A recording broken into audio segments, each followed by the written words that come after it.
আমরা অনেকেই ধর্মকে জন্মসূত্রে পাওয়া কোনো মেম্বারশিপ কার্ড মনে করি, যেন গায়ে একটা নির্দিষ্ট বংশগত ট্যাগ লাগানো থাকলেই আমাদের জান্নাত নিশ্চিত।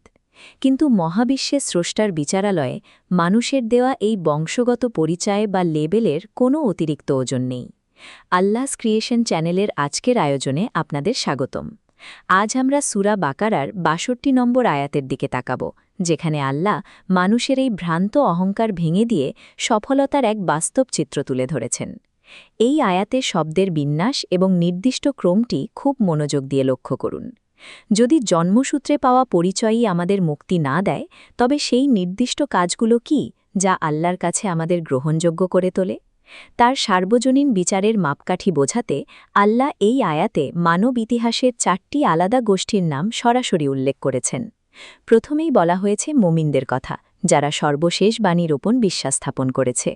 এরপর এসেছে ইহুদিদের কথা, যারা নবী মুসা আলাইহিস সালামের নিয়ে আসা মূল শিক্ষার অনুসরণ করেছিল। তৃতীয় দলটি হল খ্রিস্টান, যারা নবী ঈসা আলাইহিস সালামের আদি ও অকৃক্ষী পথ ধরে চলেছিল।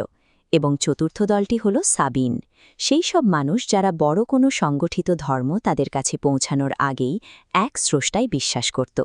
এখানে ঐতিহাসিকভাবে এটা বোঝা জরুরি যে ইহুদি, খ্রিস্টান এবং সাবিনদের ক্ষেত্রে এই আয়াতটি তাদের সেই সব পূর্বপুরুষদের নির্দেশ করছে যারা নবী মোহাম্মদ সাল্লাল্লাহু আলাইহি ওয়াসাল্লামের বার্তা আসার আগেই পৃথিবীতে জীবনযাপন করেছেন।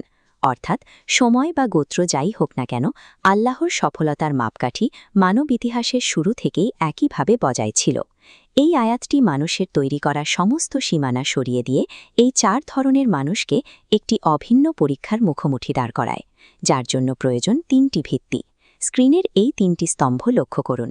প্রথম ভিত্তিটি হল একমাত্র স্রষ্টার প্রতি খাঁটি বিশ্বাস।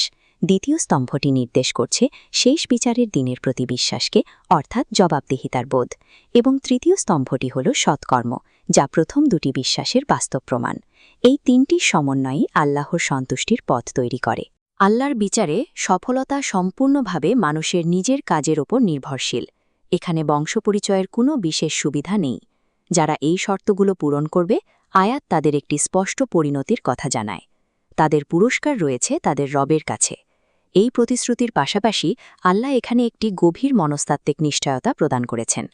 তাদের কোনো ভয় থাকবে না এবং তারা চিন্তিতও হবে না। আধুনিক সমাজ আজ যে মানসিক প্রশান্তি হন্যে হয়ে খুঁজছে, 1000 বছর আগের এই আয়াতে ঠিক সেই স্থিরতার কথা বলা হয়েছে। আধুনিক সমাজ আজ যে মানসিক প্রশান্তি হন্যে হয়ে খুঁজছে, 1000 বছর আগের এই আয়াতে ঠিক সেই স্থিরতার কথা বলা হয়েছে। বর্তমানে আমাদের দায়িত্ব হল ইসলামের এই চূড়ান্ত সত্যকে গ্রহণ করা এবং সৎকর্মে নিজেকে নিয়োজিত করা। আল্লাহস ক্রিয়েশনের সাথে থাকার জন্য আলহামদুলিল্লাহ। কোরআনের এমন সব যৌক্তিক নিদর্শন নিয়ে আমাদের এই সিরিজটি ধারাবাহিকভাবে চলতে থাকবে। পরবর্তী ভিডিওগুলো পেতে চ্যানেলটি সাবস্ক্রাইব করে আমাদের সাথেই থাকুন। আপনার চূড়ান্ত গন্তব্য